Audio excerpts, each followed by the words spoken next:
सबका ये कहना था कि एक तो विजय एक बहुत बड़ा फैक्टर है, मैं ये मानना पड़ेगा, और दूसरा इस इलेक्शन में पहली बार कोई स्थिति में नहीं है कि कुछ प्रेडिक्ट कर पाए।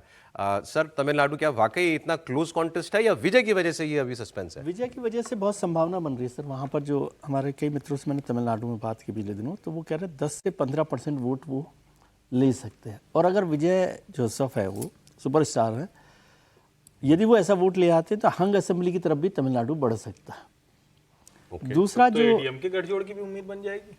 कोई भी हो सकता है, मतलब वो कोई भी हो सकता है कि एआईडीएमके की हो सकता है। लेकिन ये जो सारा हुआ अभी महिला रिजर्वेशन वाला बिल, उसने तमिलनाडु में स्टालिन को मदद कर दी, क्योंकि उन्होंने उसको डिलिमिटेशन के साथ और तमिल अस्मिता के साथ जोड़ दिया। तो एंटी इनकम्बेंसी बहुत थी स्टालिन के खिलाफ, उसको थोड़ा सा बैलेंस करने में तमिलनाडु में उनको मदद मिली। अब विजय कितना मदद कर सकते हैं या कितना वो किंग मेकर होंगे या स्पॉइलर होंगे, वो तमिलनाडु के विधानसभा चुनाव के नतीजे को तय कर सकता है। अभी तो आपको लगता है कि हंग असेंबली ले जा सकते हैं विजय?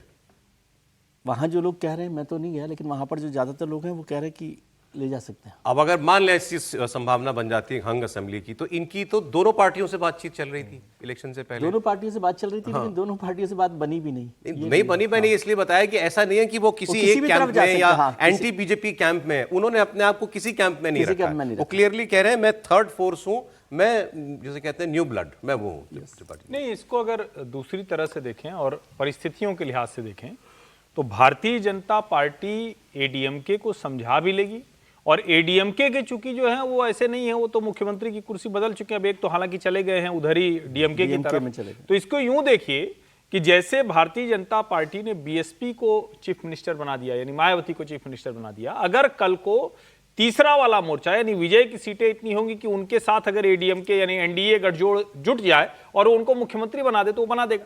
लेकिन स्टालिन के पास ये नहीं है, ये गुंजाइश नहीं है। मतलब स्टालिन किसी भी कीमत पर, वो तो अपने बेटे को मुख्यमंत्री बनाना चाहेंगे, वो किसी कीमत पर विजय को मुख्यमंत्री नहीं बनाएंगे। तो अगर ऐसा बना, हालांकि ये एक बहुत मतलब ऐसी स्थिति होना बड़ा कठिन है, क्योंकि मुझे अभी भी दिख रहा है कि डीएमके कांग्रेस वाला गठजोड़ ज्यादा मजबूत, वो ताकतवर है। और मतलब जिसको हम कहते हैं ना कि बीजेपी बड़ी होगी, ये ठीक बात है, लेकिन सरकार बनाने जैसी कोई गुंजाइश बनेगी अभी मुझे इससे बहुत डिस्टेंट आप उससे ज्यादा राजनीति समझते हैं, लेकिन मेरी ओपिनियन सर इस पर थोड़ी आपसे अलग है कि इनको कोई चीफ मिनिस्टर नहीं बनाने, कोई रिस्क नहीं लेगा।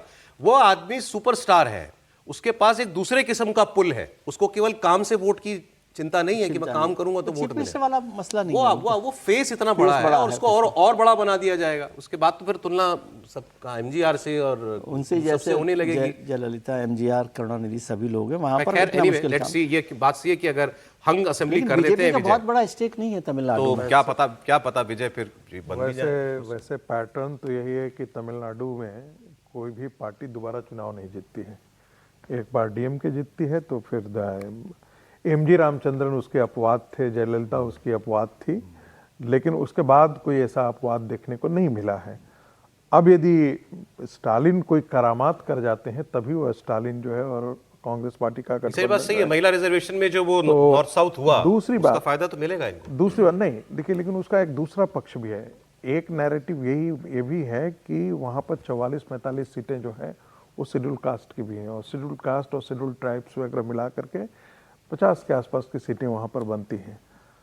एक नैरेटिव वहाँ ये भी चलाया गया महिला आरक्षण बिल न पास होने के बाद कि भाई देखो, यदि सीटें बढ़ती हैं तो तुम्हारा एससी का वोट, एससी की सीटें भी तो बढ़ती, तो तुम्हारे वोट को खा गया है, तुम्हारे रिप्रेजेंटेशन को बर्बाद कर दिया है डीएमके ने।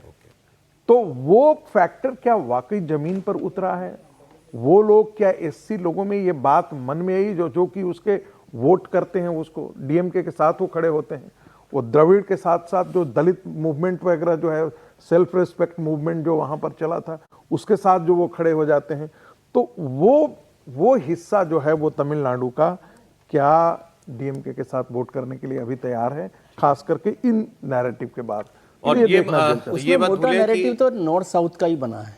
नहीं देखिए, बनाया गया जरूर है, लेकिन भारतीय जनता पार्टी और एआईडीएमके ने उस ढंग से इसका विरोध नहीं किया है, और दोनों ने इस बात पर जोर दिया है कि एससी के रिप्रेजेंटेशन को बर्बाद किया है डीएमके ने। एक चीज और जो अभी बात कर रहे थे वो, क्योंकि बहुत बड़ा फैक्टर है, विजय जो है क्रिश्चियन है, ईसाई है, विजय जोसेफ हैं ये, तो ये उस सनातनी एंटी सनातनी वाली राजनीति के ट्रैप में भी नहीं है।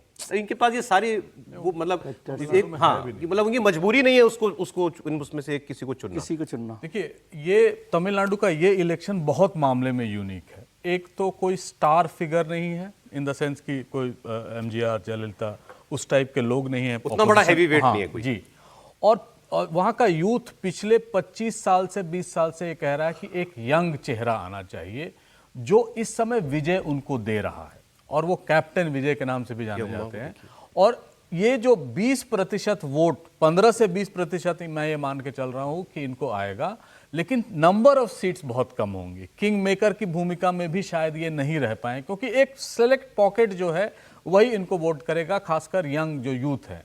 तीसरा जो द्रविड़ मूवमेंट रहा है और जिसका इतिहास रहा है, और दोनों द्रविडियन पार्टीज हैं, उनमें इस समय एज मुझे स्टालिन पे लग रहा है। हालांकि वो भी एक तरह से वंशवादी राजनीति के पोषक हैं, लेकिन जो वर्तमान में वहाँ स्थिति, और ऐसा नहीं है कि ये हीरो हैं या सिनेमा में एक्ट कर चुके हैं, इनका इतिहास भी पहले ये भी बताया है, जैसे जेमिनी गणेशन है, चाहे रजनीकांत भी कुछ हद तक, कमल हासन, वो इतना इफेक्टिव नहीं हो पाए। लेकिन ये इस बार इफेक्टिव इसीलिए हैं, यूथ को अपील कर रहे हैं, वो द्रविडियन पॉलिटिक्स के बरक्स एक खड़े हैं, हालांकि उनके खिलाफ नहीं है, और वो अपने आप को कहते हैं कि politically I am oppose to DMK, ideologically I am oppose to BJP. तो उस हिसाब से भी इन्होंने अपना एक ये कहते हैं विजय कहते हैं, हाँ, विजय कहते हैं। तो अपने आप को इन्होंने बड़े बैलेंस तरीके से दोनों के सामने रखा है।